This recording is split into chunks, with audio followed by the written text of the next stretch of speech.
I saw a lot of YouTube videos of ARRMA GRANITE 4x4 BLX owners installing the Proline Badlands MX28 2.8 pre-mounted tires onto their ARRMA GRANITE 4x4 BLX RC monster trucks. Many of them used optional 17mm hex adapters or 12mm hex adapters for their install. I wanted to stay with the existing GRANITE stock 14mm wheel hex that is installed stock with the GRANITE 4x4, so I could switch to my stock D-Boots Fortress wheels and tires or my Duratrax MT 2.8 14mm wheels as I felt the need to.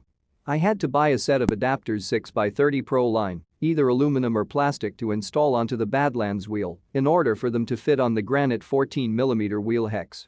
I bought the more sturdy and more expensive aluminum Proline 6x30 adapters with 14mm hex. I used stainless steel screws instead of the included black steel screws to attach the new Badlands wheels to the aluminum adapters and, when completed, installed the wheels onto my GRANITE 4x4 wheels 14mm hex and took the GRANITE for a test drive. All went real well. The tires had deep lugs and gripped the black top and grass and dirt nicely.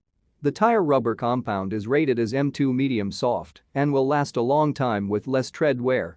Real happy with the new Badlands, real happy with these new Proline Badlands MX28.